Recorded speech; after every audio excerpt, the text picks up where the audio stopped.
Bismillahirrahmanirrahim. Assalamualaikum warahmatullahi wabarakatuh. Yang kami hormati Profesor Dr. Yosjohan Utama, Bapak Dr. Eri Agus Priyono, Bapak Dr. Yunanto, dan juga rekan-rekan wartawan yang berbahagia. Pada pagi hari ini kita akan lakukan press release terkait dengan anotasi putusan. Kita akan membacakan anotasi putusan dan nanti teman-teman media juga kita berikan fotokopinya. Ya. Baik, kita mulai saja. Bismillahirrahmanirrahim. Assalamualaikum warahmatullahi wabarakatuh. Berdasarkan pada pengertian yang ada pada Kamus Besar Bahasa Indonesia atau KBBI, bahwa anotasi dapat diartikan sebagai catatan yang dibuat oleh pengarang atau orang lain untuk menerangkan, mengomentari, atau mengkritik teks, karya sastra, atau bahan tertulis lain. Maka anotasi atas putusan hakim diartikan sebagai catatan serta komentar atas putusan hakim yang telah berkekuatan hukum tetap atau inkrah van geweest.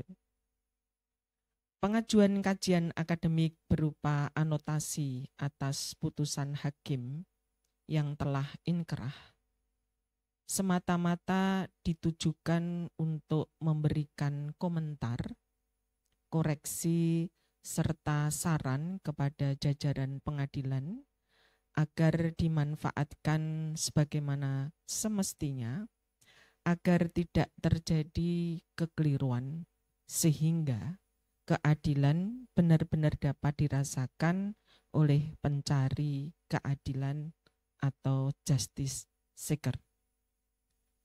Dalam anotasi ini akan dikaji beberapa putusan pengadilan yang meliputi Pengadilan Negeri Banjarmasin nomor 40 garis miring PIT titik sus strip TPK garis miring 2022 garis miring PN titik BJM, Yunto putusan Pengadilan Tinggi Banjarmasin nomor 3 garis miring PID titik SUS strip TPK garis miring 2023 garis miring PT BJM, serta putusan Mahkamah Agung Republik Indonesia putusan Mahkamah Agung Republik Indonesia nomor 3741K garis miring PIT titik sus garis miring 2023. Hanya saja mengingat putusan yudik faksi tingkat pertama yakni PN Banjarmasin atau Pengadilan Negeri Banjarmasin dikuatkan terus sampai tingkat banding dan kasasi, walaupun ada perubahan dalam beberapa hal, maka tentu saja pengkajian lebih ditekankan kepada putusan yudik faksi Pengadilan Negeri Banjarmasin tersebut.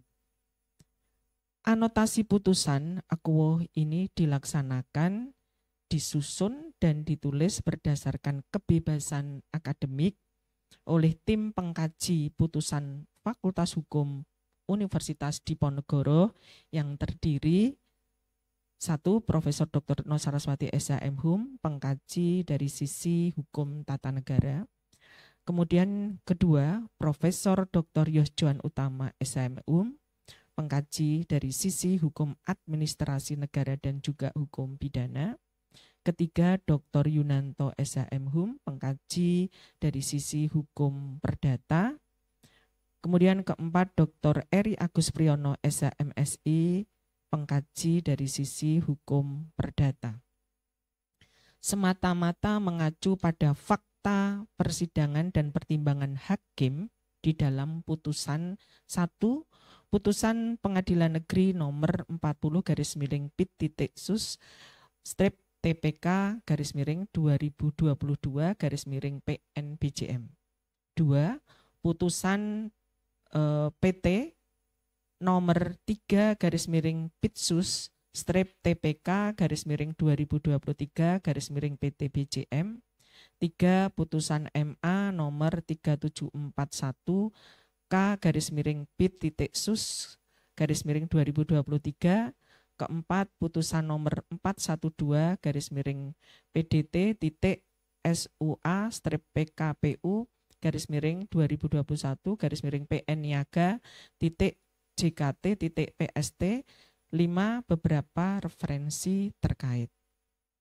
Para pengkaji menyadari keterbatasan yang dihadapi karena para pengkaji tidak mengikuti sendiri secara fisik dalam persidangan. Maka hasil anotasi ini tentu saja berupa dugaan dan pertanyaan berdasarkan kajian akademik terbatas terhadap dokumen yang dikaji di atas. Dan oleh karenanya ruang diskusi sangat terbuka untuk membahas hasil anotasi ini. Adapun hasil kajian akademis yang menghasilkan atau anotasi atas putusan akuo adalah sebagai berikut. 1.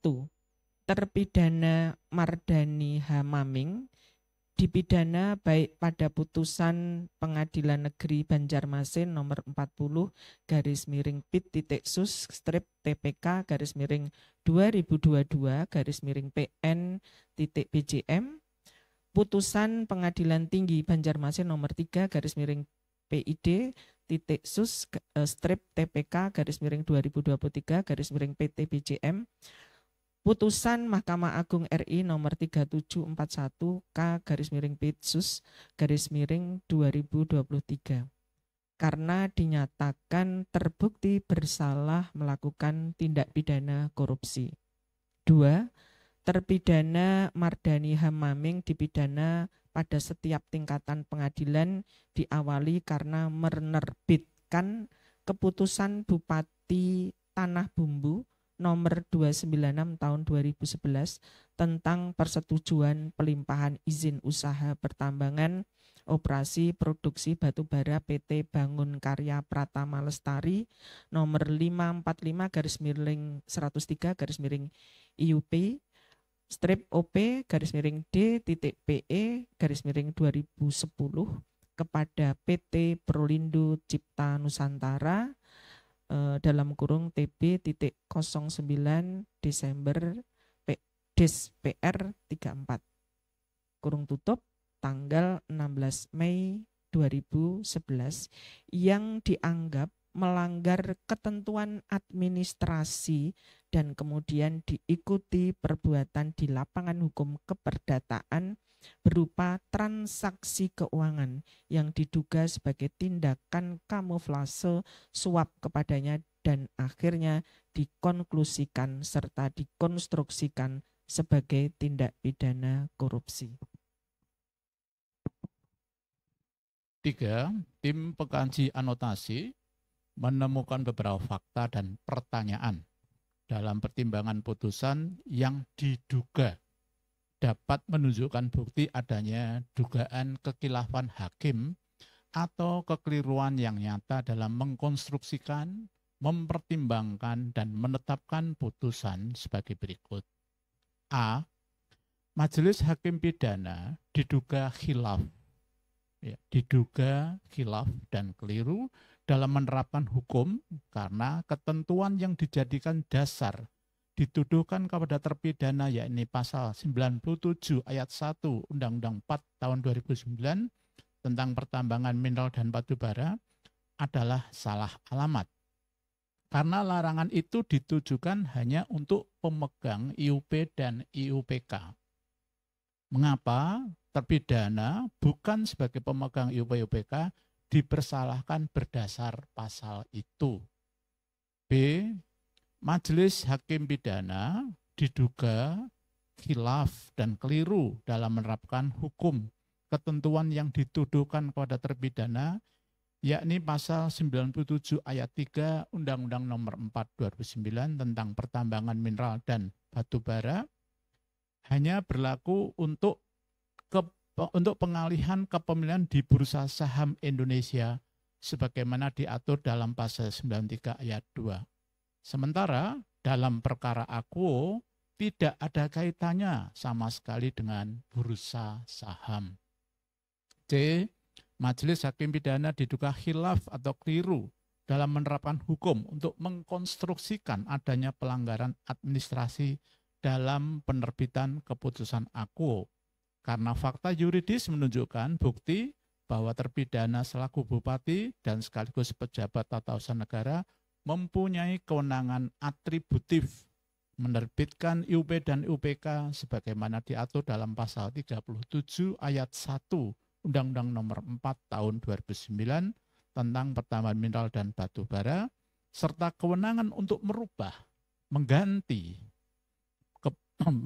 mengganti keputusan berdasarkan kewenangan pasal 6 ayat 2 huruf D Undang-Undang Nomor 30 Tahun 2014. Berdasarkan kedua ketentuan hukum tersebut, sangatlah jelas terpidana bertindak atas kewenangan yang dimiliki dan tidak dapat dianggap melanggar kewenangan atau kewajibannya. D. Majelis Hakim Pidana diduga khilaf dan keliru. Karena mengapa? Tanpa dasar peraturan menyatakan adanya pelanggaran administrasi yang dilakukan terpidana dalam penerbitan keputusan akuo, padahal dalam Undang-Undang 4 tahun 2009 tidak pernah diatur definisi atau parameter apa yang dimaksud istilah memindahkan IUP dan IUPK ataupun pengalihan kepemilikan. Sehingga seharusnya Majelis Pengadilan Pidana tidak bisa serta-merta menyatakan adanya pelanggaran administrasi yang dilakukan terpidana. Sementara ketentuan yang digunakan mengukur kesalahan atau pelanggaran tidak ada. Mengingat adanya kekaburan istilah, maka seprinsip in dubio pro reo, seharusnya Majelis Hakim Pidana memutus yang paling meringankan menguntungkan kepentingan terpidana. E. Majelis Hakim Pidana diduga khilaf atau keliru karena tidak berwenang atau tidak mempunyai kompetensi untuk menguji keputusan administrasi yang dilakukan terpidana dan kemudian menyatakan adanya pelanggaran administrasi. Pengadilan yang berwenang atau memiliki kompetensi untuk menguji dan memeriksa serta memutus keputusan administrasi adalah Pengadilan Tata Usaha Negara. Hal tersebut berdasar ketentuan pasal 19 ayat 1 Yungto pasal 1 angka 18 Undang-Undang 30/2012 tentang administrasi pemerintahan. F. Majelis Hakim Pidana diduga khilaf atau keliru dan dipertanyakan karena tidak tepat dalam mengkonstruksikan pelanggaran administrasi sebagai titik singgung dengan tidak pidana. Karena faktanya keputusan akuo belum pernah dinyatakan batal oleh pengadilan yang berwenang atau PT-UN. Dan oleh karenanya secara hukum berdasarkan prinsip presumptio juste causa, keputusan akuo masih sah dan berlaku. Sehingga secara hukum pula belum bisa dikatakan ada pelanggaran administrasi yang bersinggungan dengan tindak pidana. G. Majelis Hakim Pidana diduga khilaf atau keliru karena terlalu cepat dan sumir menetapkan seolah-olah adanya kesepakatan diam-diam berbentuk suap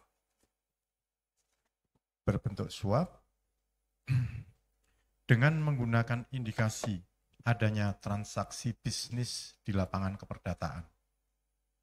Tim pengkaji dan pembuat anotasi tidak melihat Majelis Hakim Pidana mengungkap dan membuktikan adanya kejanggalan transaksi keperdataan yang dilakukan oleh PT Prolindo Cipta Nusantara, PT Permata Abadi Raya, PT Trans Surya Pratama, PT Angsana Terminal Utama, PT Batu Licin 69, serta transaksi keperdataan lainnya. Sebagai kamuflase suap, justru sebaliknya, fakta yang ada, semua transaksi bersumber dari adanya perjanjian sah di antara institusi yang menimbulkan hak dan kewajiban pada masing-masing pihak dan tidak pernah dibatalkan. H.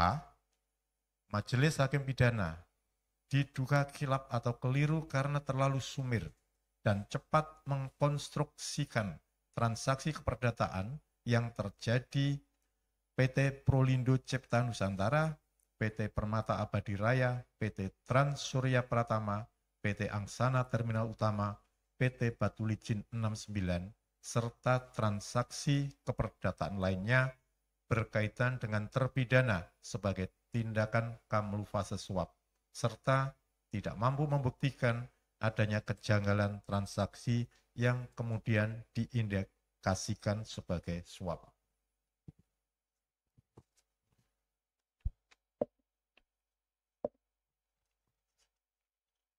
I.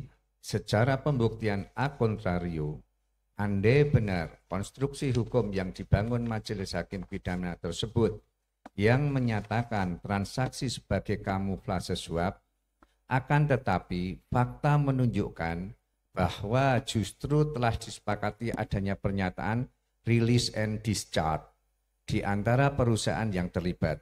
Artinya, di antara mereka sudah tidak ada lagi hak dan kewajiban setelah dilakukan transfer kewajiban tersebut. Hal ini berarti membuktikan bahwa pembayaran tersebut benar-benar transaksi bisnis dan bukan transaksi kamuflase suap. J.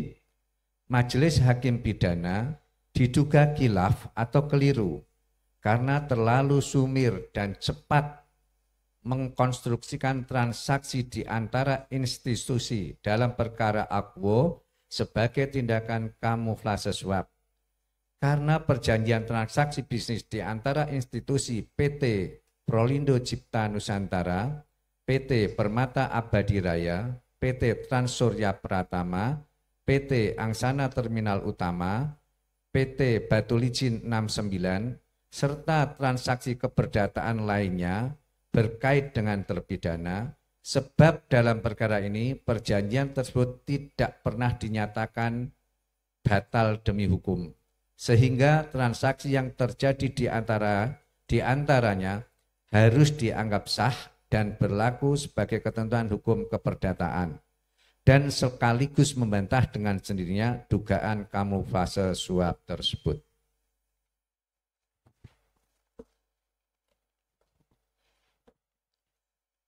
4.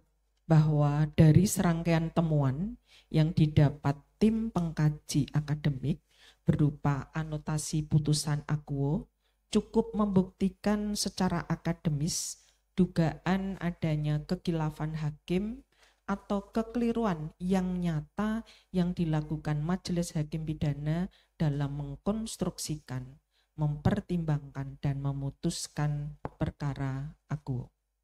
Demikian press release kajian akademik berupa anotasi atas putusan Pengadilan Negeri Banjarmasin nomor 40/Pitsus/TPK/2022 PN Banjarmasin junto putusan Pengadilan Tinggi Banjarmasin nomor 3/Pitsus/TPK/2023 Pengadilan Tinggi Banjarmasin serta putusan Mahkamah Agung Republik Indonesia nomor 3741 K/Pitsus/2023 dan semoga dapat dimanfaatkan sebagaimana mestinya.